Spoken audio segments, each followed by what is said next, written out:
Suspense, of course, is one of the things that no other art form can do as well as cinema.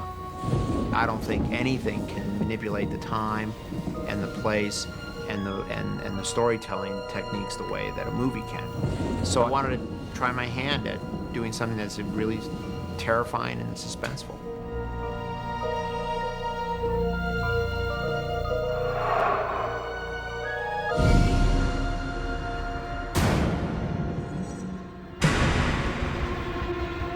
And action! DreamWorks Pictures and 20th Century Fox presents Harrison Ford and Michelle Pfeiffer in What Lies Beneath, from Academy Award-winning director Robert Zemeckis, a film about the perfect couple leading the perfect life. They're two very loving people with certain problems.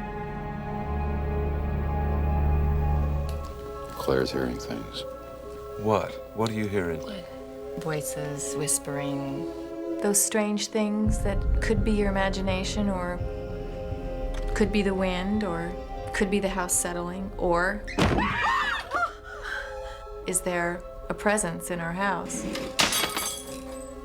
Missing girl. Norman thinks his wife has gone completely nuts, and he contrives to get her to go to see a psychiatrist. There's a ghost in my house. Any idea what she wants? She said...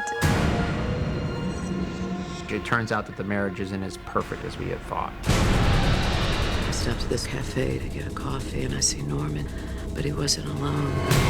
Up until now, I think Claire has believed this to be the perfect relationship. Did you know her? I had an affair with her. She came out here to the house, threatened to kill herself. Get out! If we can put this behind us, our life can go on. The facade is just crumbling away. What does she look like? Me. Only she had green eyes. Stop it! Hello, Dr. Spencer. Claire!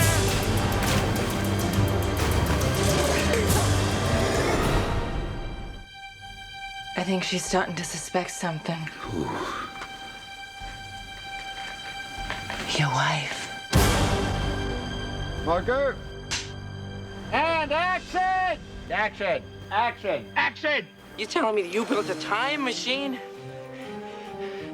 Out of a DeLorean? He's very skillful. He is a very skillful storyteller, I think. Like that cut. Bob always has prided himself on being an illusionist and doing things that you think are reality, but they're really the magician's tricks.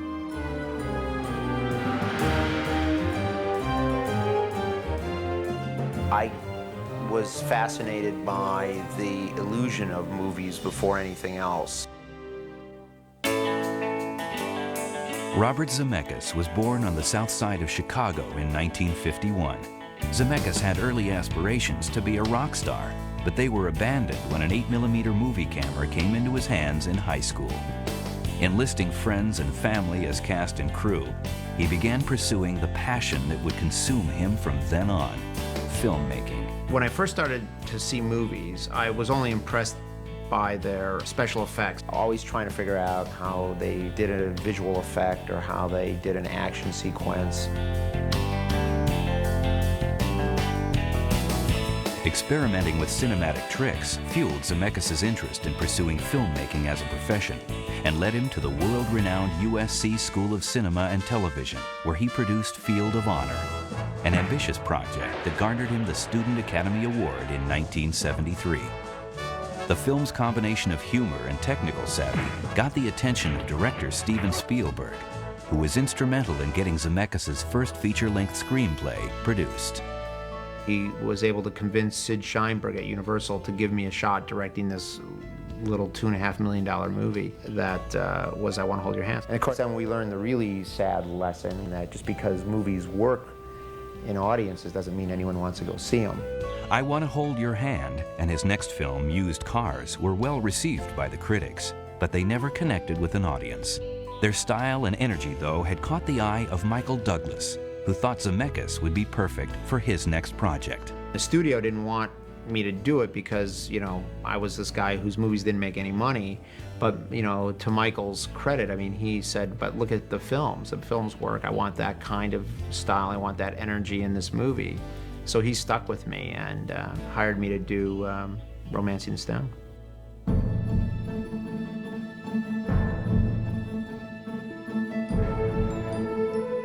The success of Romancing the Stone opened doors for Zemeckis. Studios were now vying for the opportunity to produce his next film, which turned out to be a time machine tour of 50s America that showcased Zemeckis' boundless imagination and stunning visual style.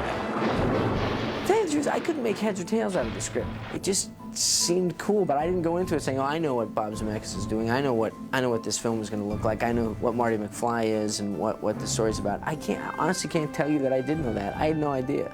It was just this weird ride that somehow I got on, and I was glad I did.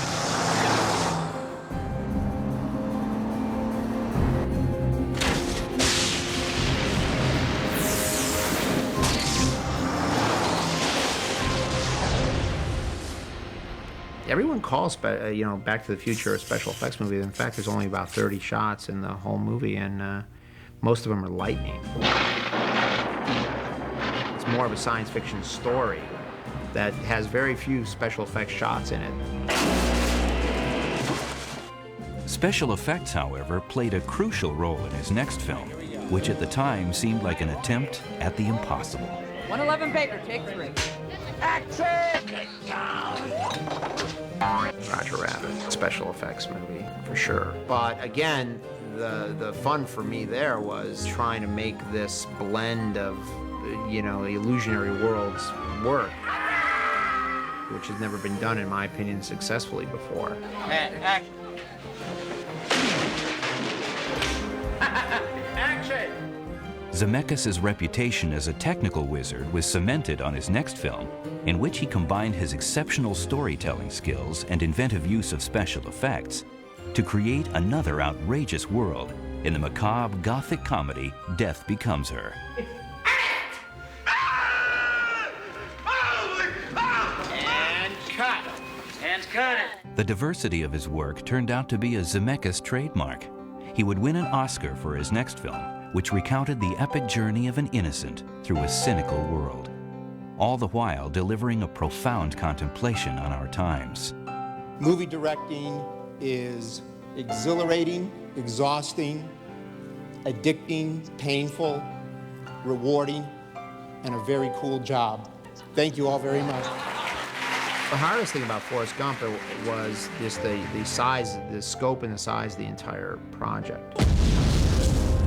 Literally, before lunch, we're in Vietnam, and after lunch, Tom is talking to Jenny's grave. It was like that kind of a day, every day.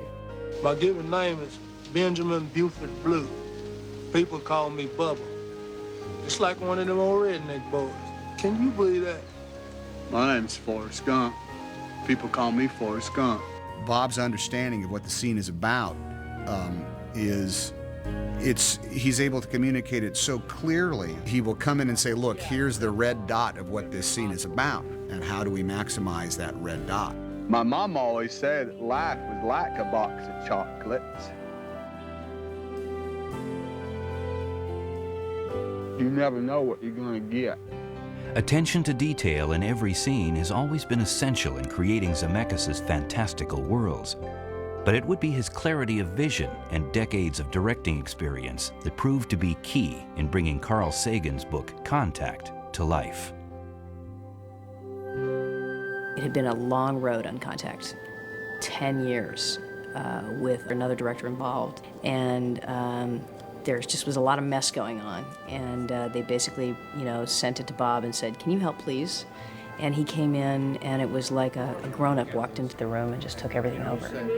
Kind of slowly approach here and look over, and the camera comes over, and we do this big vertigo shot where you look down at all the ocean is 1,000 feet down, and these rings are spinning down there. Naturally, the story can only be told with a lot of special effects.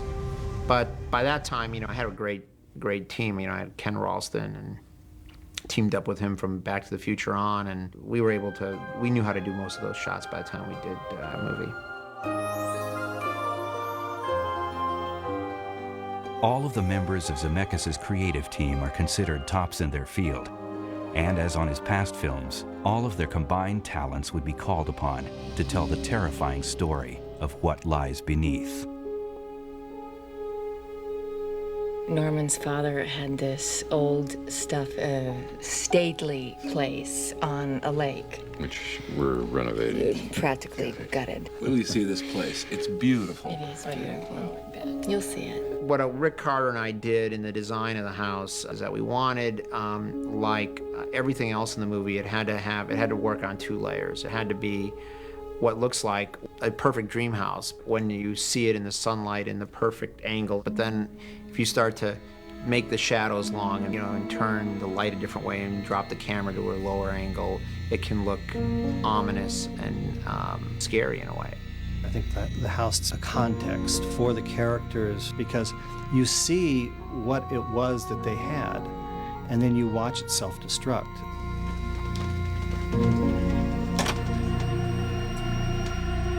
Depending on how you look at something, it can look beautiful, or it can, an everyday common thing can be an instrument of terror, which of course is one of the great devices for scary movies.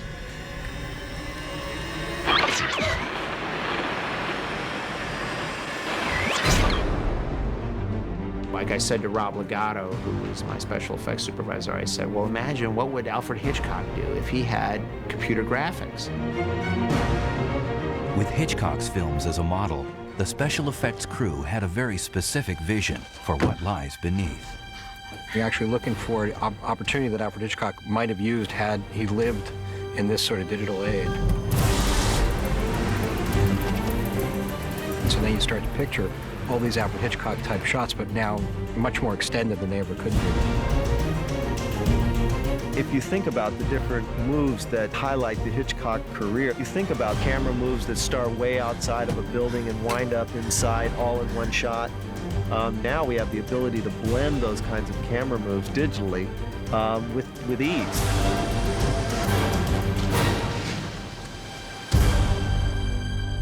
With Bob, there is no simple shot. I mean, literally, there is no simple shot. And action! We did this one scene, it was one shot, and it was just hysterical. I'm in the bathroom, and I go out, and as soon as I close the door, you just hear clunk, clunk, clunk, clunk. And there's this crew that they pop out of the closet, and they're changing the whole bathroom around, and then I walk out there, and then I go back into the bathroom, and then they're gone. And it was so funny, trying to get through that thing without bursting into hysterics. Cut! Cut! Everybody happy? Brett, next page.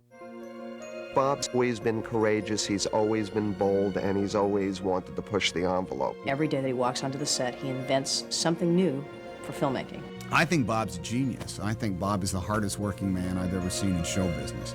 In the amazing diversity of his work, Robert Zemeckis has accustomed audiences to expect the unexpected.